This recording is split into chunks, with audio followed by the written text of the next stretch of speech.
So we are in Sha'arei Kedusha again, the first chapter.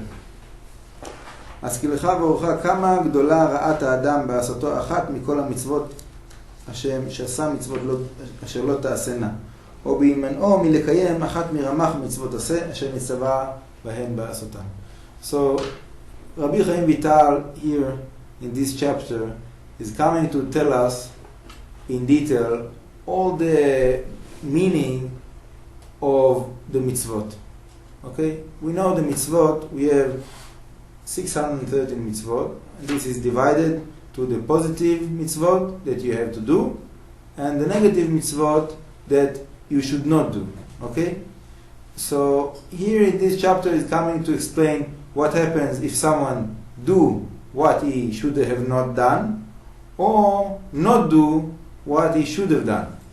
Okay, meaning what is the harm that is coming in the spiritual identity of the person, spiritual world, in doing something wrong, and what is he missing when he's not performing one of the positive mitzvot.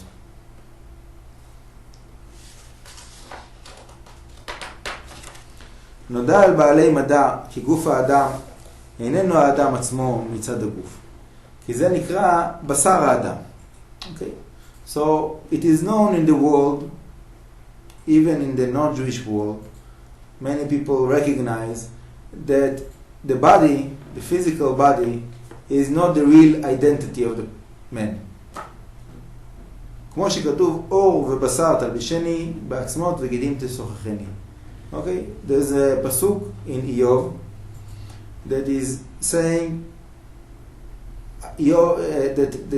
that Hashem gave us a garment of flesh and blood, okay, with the bones and tendons and everything. But all this garment is resting upon the spiritual identity of the person. עוד כתיב על בשר האדם לא ייסח, נמצא האדם הוא הפנימיות, אבל הגוף הוא עניין לבוש אחר, אחד תתלבש בו נפש השכלית, אשר היא האדם עצמו בעודו בעולם הזה. So, what is the real identity of the man? So, the real identity is something that is internal, and all the physicality is surrounding on this internal identity. And this internal identity is also divided to many, many levels. Okay? And the first level that Rav Chaim Vital here is speaking about is what he is calling nefesh hasichlit, the intellect soul. אחר הפטירה יופשט מעל להב הלבוש הזה ויתלבש בלבוש זך, נקי ורוחני. Okay, so what happens after a person passed away? He doesn't have this garment of the physical body anymore. And the spirituality of the man goes up to its place in the next world, and it has a different garment that is more spiritual. כמו שכתוב, וסירו הבגדים מצויים וגומר והלבש אותך מחלצות. הנקרא חלוקה דרבנן. And this concept of the spiritual garment of the future to come, the world to come, that's called in the Gemara, in the Zohar, it's called Chaluka de Rabbanan, the garment of the rabbis. Okay? So, why garment of rabbis? People that are not rabbis, they don't deserve a garment in the world to come. So we'll see further on in the book, Bezrat Hashem, that this garment of the world to come is all made from the mitzvot, the commandments that a person did in this world. So as much as you did more mitzvot, with more enthusiasm, with more passion to do it in the right way, to do it more in all the details of it. So then the garments that your soul will have in the world to come will be nicer and more respected, as much each one according to his level. וכמו שלבוש גוף האדם יעשהו האומן בתבנית איברי הגוף, כן עשה הוא יתברך את הגוף שהוא לבוש הנפש בתבנית דיוקן הנפש ברמ"ח איברים, ולהם שעשה גידים המקשרים את האיברים. Okay, so like we have 613 mitzvot, also the body have 613 parts of the body, and also the soul in the body also have 613 parts of the soul. So we see that everything, it goes one according to the other.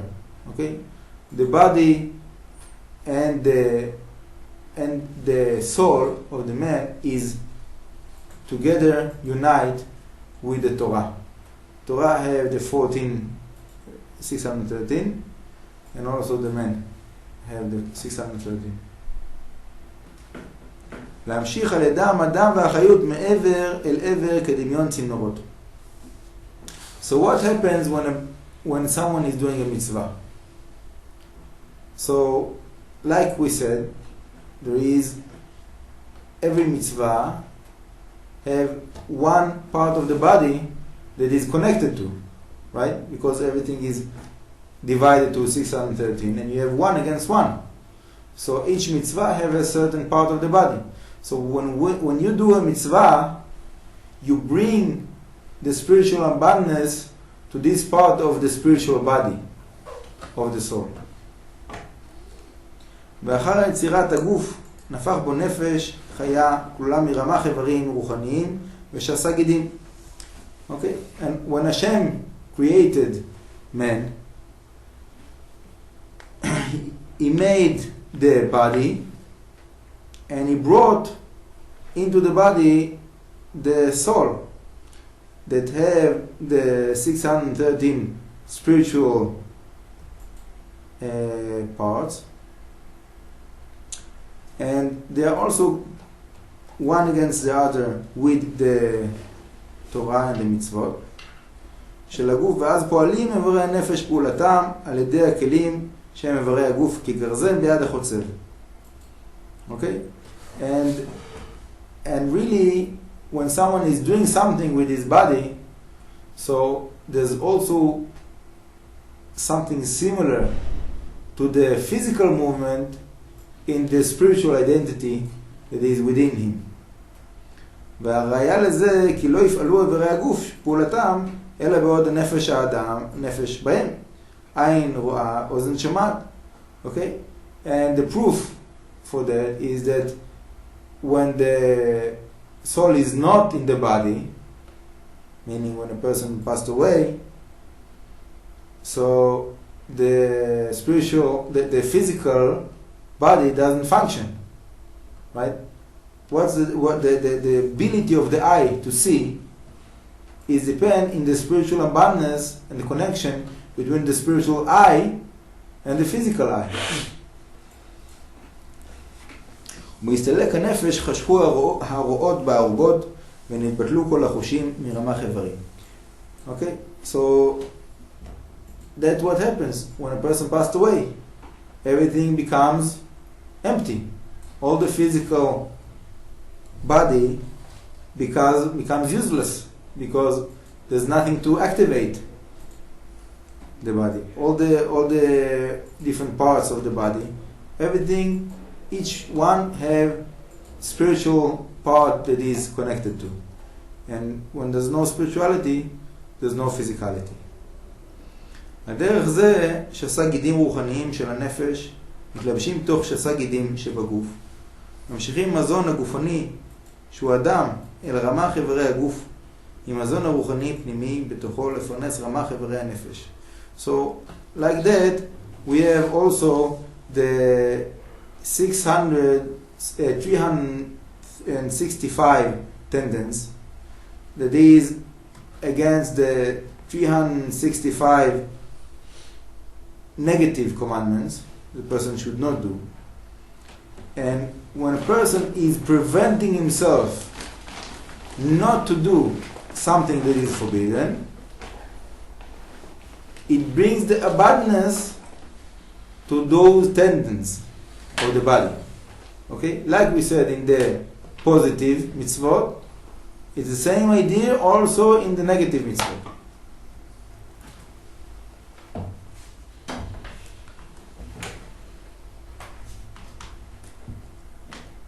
לאחר הפטירה אין שום חיות נשפע, בגדי הגוף גם כן מתפרקים ומתרכבים כמו רמ"ח האיברים, והיו כלא היו. So also when a person passed away, also those 365 tendons will be becomes rotten, and this isn't great. Why? Because when he is not performing the negative mitzvot, meaning when he is not preventing himself from doing the negative mitzvot, he will be also without the spirituality that is in the physical. נמצא כי האדם בעצמו איננו כי אם נפש השכלית אשר מתלבשת בגוף הנקרא לבוש שלה בעולם הזה. And we see from all of that the man is only the spiritual part that is resting in the physical body, that is the garment in this world. Okay? So there is a very obvious question that I'm sure you're asking yourself when you hear those words. What about all those people that are not keeping the Torah? Right? According to this, what we just said, they don't have the spiritual abundance, so the soul cannot give life force to the body, so they should have died. Right? If they don't keeping the Torah and the mitzvot, they should have died because they don't have the abundance. Right? Like when a person doesn't eat, doesn't get the physical abundance, so in some point he will die. So it should have been also here like that. So how is it that we see people around us that are not keeping the Torah, and at least physically they are alive? So Rav Chaim Vital will answer this question further on, but because it is so obvious question, so I want to give a partly answer. The answer is that what should have been in the world of truth, that what should have been. But if that what will be, so people will not have choice. Okay? When a person is very, very lazy and he doesn't want to get up from his bed, in some point he will get up. Why? Because he needs to eat. If like his body pushes him to go to find food, even though he's very lazy. But if no one brings him food, he will get up from the bed eventually, even though he's very, very lazy. Right? So if it would have been that we have this connection between the spiritual and the physical in a way that when you're not giving the spiritual abundance to the soul, the physical is missing something and it needs to look for it, so there won't be a choice anymore. Everybody will have to keep the Torah. And because Hashem created the world in a way of each man should have the choice, is he keeping the Torah? Is it doing the will of Hashem, going in the right way? So the test is, are you keeping the Torah even though you feel that you don't have to? You feel, it seems that you can have the everything even without it. Okay? And this is the test. Because really, it's not like that. Okay? For example, let me give you an example. Let's say I have a big factory, okay, and you working for me, and I tell you, listen, your work is to activate this machine every day from 8 to 4. Okay, you do that, you get your salary. You don't do that, you don't get your salary. So let's say someone was lazy and he didn't get up and he didn't work what he should have done. So in the end of the month, if he sees he doesn't have money, so next month he will push himself to do it because he needs the money, right? But if in the next month he gets the money anyhow, okay, so the manager doesn't care that I'm lazy and I'm sleepy, so so he tells himself, I can stay in bed. I don't have to wake up. I get the salary anyhow, right? So you have the choice. Okay, what do? I do the right thing. I go to work because that's what I was told. That's what I should do, or I do whatever I want because I get my salary anyhow, right? So because Hashem wanted to give us the choice, so He's giving us the salary, meaning the physical abundance and strength, even without keeping the mitzvot. But it is not because we deserve it. We are deserving the abundance only if we're keeping the Torah and the mitzvot.